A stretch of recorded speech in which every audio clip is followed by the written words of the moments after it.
Hey, all you whiskey fans. Today we're going to talk about Alabama whiskey, Dettling. If you haven't tried some of these, you gotta get your hands on a bottle. Grab a glass, whatever you got for now. Let's talk about this.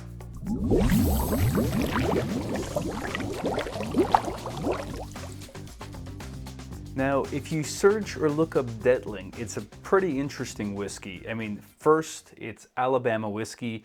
I haven't tried a whole lot of Alabama whiskey, and I have to say, if it all tastes like this, it's amazing. They talk about, again, the temperature, the heat. Of course, there's a lot of farming and agriculture, so you get good quality grain. And good quality grain is a lot of what they talk about. For starters, there's not a whole lot of information on Dettling.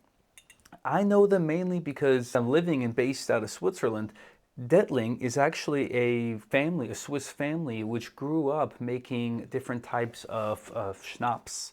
So by distilling kind of brandy and different types of fruits. A piece of the Dettling family actually moved over to the US and started Dettling 1867, which is just what you see here on the top. And if you want to find them online, you can look them up there. It is Dettling1867.com. Now be warned, the website is very basic. There's not a lot of information out there, but there's a lot of whiskey enthusiasts and whiskey lovers talking about this whiskey for a lot of the good reasons.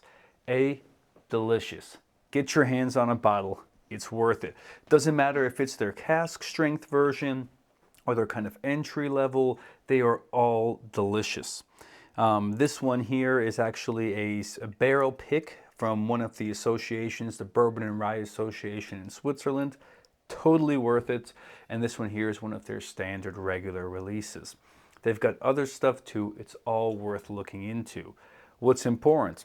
A, they sell almost everything at, this one's 45%, so higher proof. They do their best to gain and get as much of the grains as they can from Alabama. And whatever they can't source from Alabama, they're getting from very reputable, either bakery, like bakery-styled grain, or brewery-styled grain, which means they're getting some really good stuff, high-quality stuff, and making very, very small amounts of it. Their goal is to, in the coming couple of years, move everything solely to Alabama grains, which they say a majority of this is already Alabama grain. If that's the case, it's going to be delicious, and I cannot wait for it.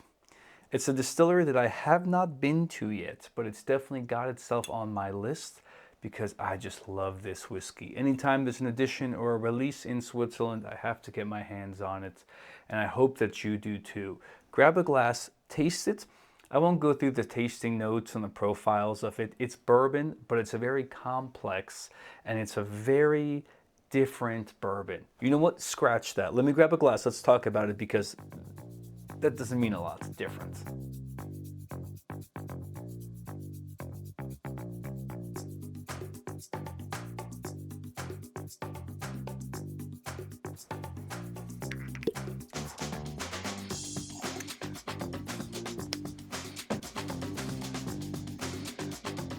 So when I smell it, again, this is bourbon. This is straight bourbon. I don't know the mash bill, but what's important is it smells almost like rye.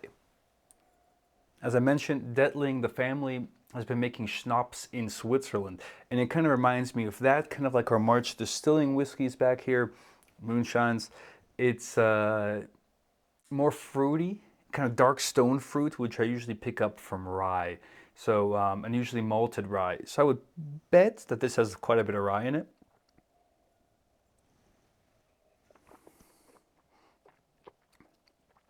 A little bit of that character, that rye character comes through on the palate. But what's amazing to me is there's like dark chocolate, or I won't say fudge. It's not so creamy, not so sweet. It's like dark, high percentage chocolate that really comes through and stays with you.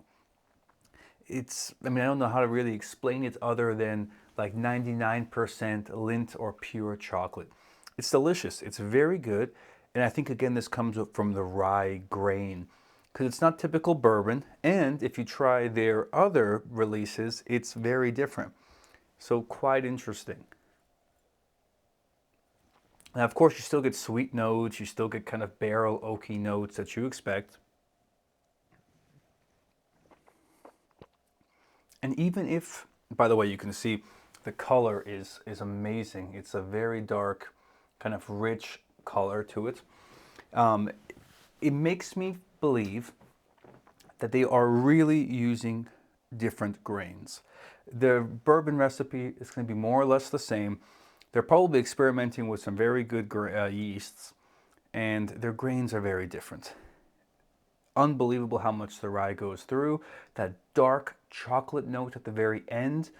Again, it tastes like bourbon, and then you get, bam, a little drop, and that drop just expands and stays with you. I still can taste the dark chocolate note. Again, when you have very bitter chocolate, you chew it, and you can almost taste and feel where on your mouth, usually like kind of middle or back of your tongue, where that chocolate was like dissolving. It's the same thing, and it's amazing. Again, nose, rye, kind of dark stone fruits. Of course you get sweet, of course you get vanilla. You taste it, it's kind of the same, and then bam, dark chocolate notes. I love it, and I will keep trying and experimenting with everything else I can get my hands on from them. Again, this barrel pick version does not have it at all. There's none of that note. It blows my mind. So I love it. Alabama whiskey. Never thought I would say it, but if you can get your hands on it, try it. You're probably going to love it. And if you can, it's one of those whiskeys that I'd say you probably can't find it everywhere. If you can find it somewhere, pick up a few. You'll thank me later. With that, cheers to you and your next glass of whiskey. Maybe it's from Alabama.